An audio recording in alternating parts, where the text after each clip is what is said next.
If you're still trying to get into film photography in 2026, or you just love the look of film, the colors, the highlights, the grain, but you have no clue where to start, I believe this video might help you a little bit.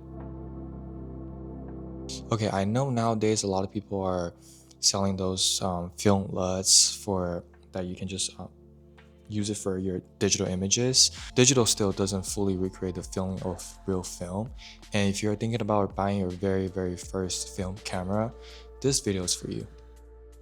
Now, there are a lot of different looks when it comes down to film cameras because they've just been around for so many years. And I'm sure you probably have seen cameras like this, and this. I know it's pretty cool, right? Yeah, we don't get those designs anymore for the modern cameras. All the digital cameras look the same to me. But the real question is which one is actually right for you to start with. The first thing you need to understand is the different types of film cameras. The most common one is 135, which is equivalent to full frame if you shoot in digital. And then we have 120, aka medium format. It's a bit bigger, yeah, or a lot bigger. And finally, there's large format, but honestly, I don't think that's a good place to start with, so we're not going to cover that in this video. Before we start, you need to know the difference between 35mm and 120 film. 120 film is much larger than 35mm, so it can capture a lot more detail. The downside is that you get fewer shots per roll, so you're basically trading convenience for image quality. So, as a beginner, you're most likely are going to choose between 135 or 120, which is medium format camera. And I think buying your very first film camera, you really have to figure out is that what you actually want to shoot. This is a simple question that you have to ask yourself. I think it's really about choosing what actually fits you. You just want to document your life, you want to bring a film camera to your trips, like you want to shoot sports. But for beginners, I will always recommend starting with 135 film cameras. Within 135 film cameras, there are a few different types, but they all use 35mm film. If you just want to try it out, see what actual film looks like, and you don't want to learn how to operate a camera at all, then disposable cameras are the easiest and lowest cost way to start. You don't even have to buy a film, it's already come preloaded. The two most popular ones are Kodak and Fujifilm. Personally, I like the Fujifilm more. I just prefer the color more. For disposable cameras, once you buy it, you can just start shooting right away. When you finish the roll, you don't even have to take the film out. I would say some cameras might be a little complicated for beginners to rewind the film. If you don't know how to take the film out properly, you might overexpose some frames, or it could be the whole roll. So be careful with that. Most disposables gives you around 27 shots. In terms of image quality, I think that's more than enough if you're just documenting your everyday life. Don't expect too much details. And now if you want something similar, but it's not disposable, you can reuse it. Then I would say you can go with point and shoot. I would say disposable and point and shoot cameras are pretty similar. Point and shoot cameras are just reusable, but with a bit more flexibility. Most of the point and shoot comes with a flash, which people love, and a timer. It's good for selfies. Some of it comes with a fixed lens, some of it comes with a little bit of zoom. And I heard my friend just got this camera for like 20 bucks from eBay. Fortunately, it's working, but because sometimes when the camera is too cheap, it's usually not working. Most point and shoot cameras are not expensive. There are also some high-end point and shoot cameras like Contax T2, T3, like a Mini-Lex. But personally, I think those are too expensive for what they are. And I think the price got so high just because of the celebrities. If you're thinking about buying a point and shoot cameras, just be aware of the autofocus might be a little off. That's one of the most common cons about the point and shoot cameras. But if you're someone who doesn't want your camera to mess up your focus, and you're someone who wants a little bit more control of your camera, like you want your photos to be accurate, you don't want to miss your focus, you want to decide how bright your highlight is, how dark your shadow is, then you're stepping into SLR territory or rangefinder. So the difference between the SLRs and the rangefinder is that an SLR lets you see directly through the lens, so what you see is exactly what the camera captures. It feels more precise and controlled. Especially for composition and focus, a rangefinder camera is different. You're looking through a separate viewfinder instead of the lens itself. So it feels less like aiming a camera, it's more like observing the moment. I guess that's why a lot of people say SLRs feels like taking photos, while rangefinders feels like documenting life. Cameras like Nikon F5, the point and shoots, they all use 35mm film, and most of the time you get 36 shots per roll. The difference is that with those manual cameras, you're actually making decisions. You're not just pressing a button. And yes, it takes more effort for you to learn more knowledge about photography, such as you have to know expose correctly, how to operate a camera. But that also means you'll understand photography way faster. Because when you're using manual cameras, you're not letting the cameras do everything for you. When you're shooting disposables or point and shoot cameras, you're pretty much let camera do everything for you. But with those manual cameras, it'll force you to think through the process of making a photo. And it also gives you a lot of room to grow. Most of the manual cameras lets you switch lenses, try different focal lengths, and experiment with their style over time. And that's really how you get better. So if you're not just trying to try out film, but actually want to get better in photography through film, then I think those manual SLRs or rangefinders are usually the better long-term choice. Just a heads up, a lot of film cameras does not have a built-in light meter. If you don't know what light meter is, I have already done a video about how to light meter at night. Maybe in the future I'll do a video about how to light meter just in general. So here's my recommendations for the cameras that has a built-in light meter. It makes shooting film a lot easier for beginners.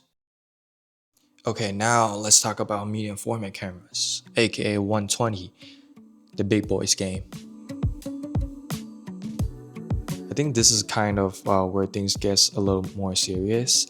If what you care about is like really high image quality, like insane resolutions, sharp details, then I think medium format camera is where you start to look. Because compared to 35mm film, 120 is way bigger, which means you get more details and more resolutions. But at the same time, in medium format cameras, you get way fewer shots per roll. I feel like if you're shooting in medium format cameras, you have to switch up a mindset a little bit more because you get fewer shots. So that kind of forces you to think more about like what you're about to shoot, because you know each shot could cost you around like $2 to $3. So naturally that makes you slow down a lot.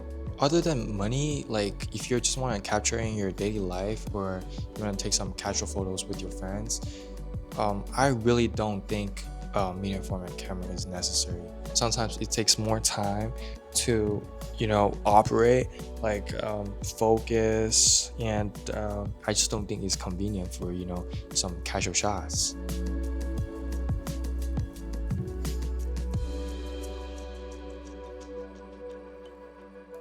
Imagine you want to capture a quick moment with your friends. With point and shoot, you can just be like this, open it up, and that's it.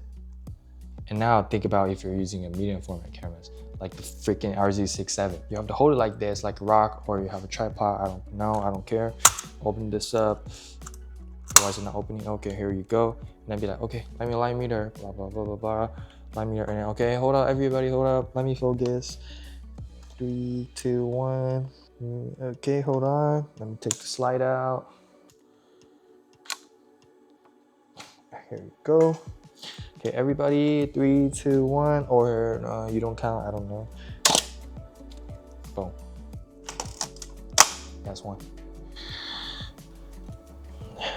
I mean, you can definitely do that, but you know, some moment just won't wait for you. I guess if you're someone who wants more intention behind each shot, you're like someone who really cares about the final images, like you want that actual level of details, then medium formats could make sense for you, I would say.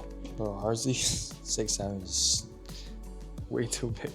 I mean, if you want to buy an RZ67, you really have to invest a decent tripod, you know, because I don't think a cheap ball head would, you know, hold this weight. To be honest, it's really heavy. So within medium format cameras, there are a few different formats, like 6x45, 645 people call it, and 6x6 is more like a square format. Gives you 12 shots. If you can do the math, it's gonna be a square image, which is more unique, I would say. And you also have 6 7. How about, okay, how about 6x7? You also have 6x7, like my baby Mamiya 7 Mark II here. For beginners, I'll recommend 645 or 6x7. With 645, you get around 15 to 16 shots per roll, which gives you a lot of room to learn. Even though it's the smallest 120 format, the negative is still about 2 to 3 times larger than the 35mm. So the jump in image quality is already very noticeable. 6x7 is considered the sweet spot between image quality and practicality, which is why it's one of the most popular medium format that's ever made. But let's say 6x9, I don't really recommend it for beginners. You only get about like 8 shots per roll, and before you know it, the roll is already gone. That can get pretty expensive when you're still learning. You know, another interesting thing about like medium format cameras is they have a lot of different design. Like Pentax 6x7 is it's like a SLR. You can remove the top, you can become a waist level finder camera. You know, for Hasselblad, you can replace the viewfinder part to something else like what Green did, and also can replace the back to digital back, and also you can change the back to a Polaroid back to shoot Polaroid. And you know, for Mamiya, it's like a rangefinder camera, so you're looking through the, oh my god, I haven't turned on my battery. So for Mamiya 7, yeah, it's a rangefinder, so you're not directly seeing through the lens, you're seeing through the side viewfinder here. So it does have a little bit of parallax, just letting you know. But for my recommendation, I think you can start off with Pentax 6x7, or if you have the budget, I think Pentax 6-7 Mark II is a really good option. Also, Mamiya 7. I think Mamiya 7 is one of the top medium format cameras out there. When I'm shooting medium format camera, I use it when I actually care about the shot. So for beginners, you don't really need to rush into medium format cameras. You can start with 135 first, try out different films, see which one you like SLRs, you like rangefinders, right? There are definitely some cons about medium format cameras, such as if you're going on a trip, right? If you're going on hiking, you definitely don't want to bring a camera like Pentax 6x7 because it's heavy as, but if you can find a good balance, you know, between choosing your cameras and like what you're gonna do, medium format camera is definitely gonna shock you with the fine details after you receive your film from the lab.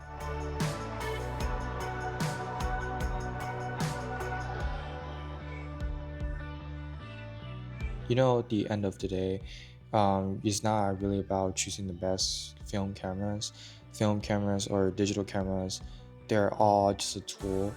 What matters is the eyes that's behind the camera, like what you want to shoot, what you want to create, what you want to capture. It's more about choosing the camera that actually fits you. And yeah, I hope this video helps in terms of letting you know a little bit more about film photography.